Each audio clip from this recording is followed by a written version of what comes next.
Assalamualaikum warahmatullahi wabarakatuh.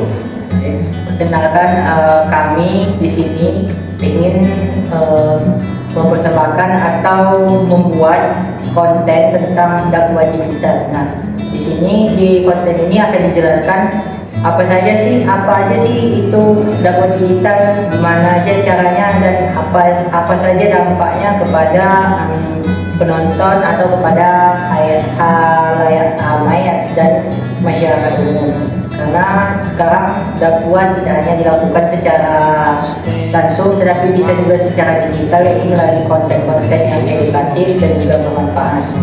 Seperti apa? Kita akan menyaksikan.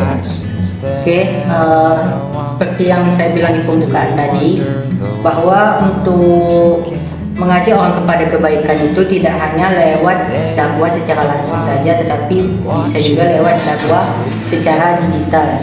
Tetapi lewat dakwah digital ini karena terdapatnya banyak pandangan yang berbeda, terutama dari mazhab Syafi'i dengan Hanafi, atau seperti aliran lain seperti aliran Salafi. Nah, ini yang banyak apabila seseorang itu berdakwah secara digital lewat YouTube, Instagram ataupun TikTok, maka penonton yang tidak sealiran atau mungkin tidak sepengajian dengan dia akan mudah mengkafirkan orang lain. Nah, ini sangat banyak terjadi, yang mana jika seorang itu berbeda pandangan atau mungkin berbeda mazhab, maka terkait suatu masalah yang lain, mereka akan mudah langsung mengkafirkan sesama muslim. Nah, ini adalah suatu tantangan yang sangat berat dan juga sangat rumit di dalam dakwah Islam, karena di zaman yang sudah modern pun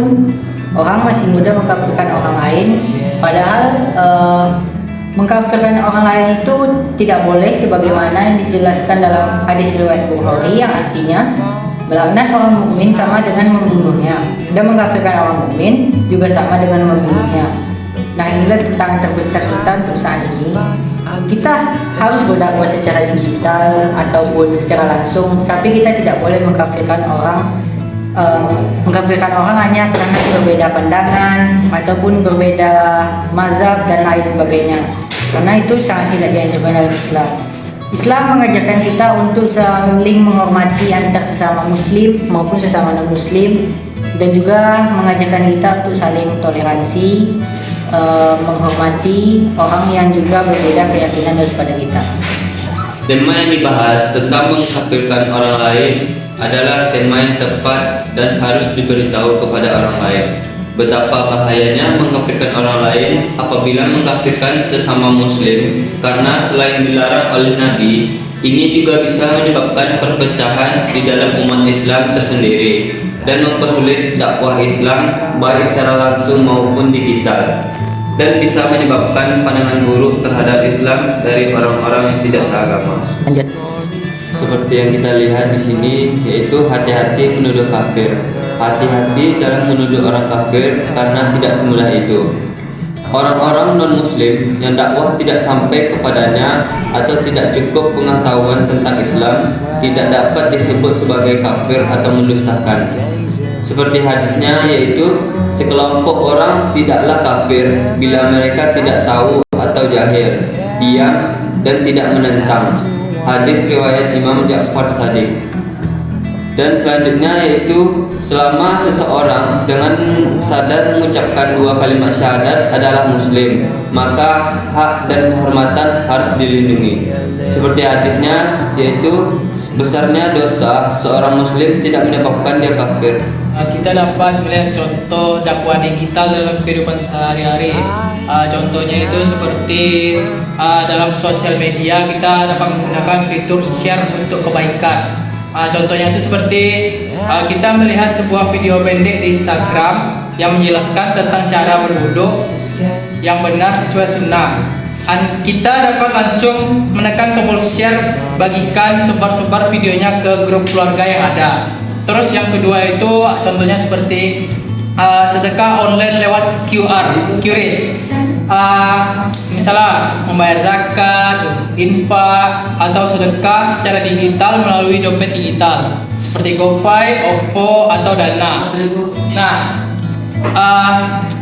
ini ada hadis riwayat Al-Bukhari menjelaskan, tidaklah seorang menuduh orang lain fasik dan tidak pula ia menuduh orang lain dengan kekafiran kecuali sebutan itu akan kembali kepadanya apabila orang itu yang dituduhkan tidak demikian keadaannya.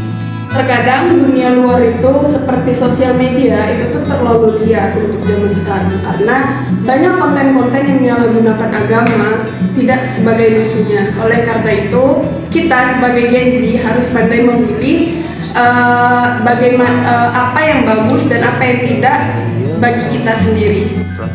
Di zaman sekarang ini untuk kita melakukan dakwah secara digital itu sangat berat karena kebanyakan orang menilai dakwah digital itu hanya sebagai alat bagi para ustadz untuk mencari duit dengan cara menjual agama. Nah, pada persepsi ini harus kita ubah dan kita terangkan kepada masyarakat bahwa tidak semua konten dan ustadz tidak seperti diduga, karena konten dengan dakwah secara digital itu bisa membawa dampak positif yang sangat banyak bagi kita semua. Benar apa kata teman-teman yang tadi, kita nggak bisa mengontrol jempol orang lain, tapi kita bisa mengontrol apa yang kita sajikan. Nah, buat video selanjutnya saya udah riset tema yang pas, bahaya lisan di media sosial. Dalilnya kuat dan hadis riwayat Bukhari tentang menjaga lisan agar selamat.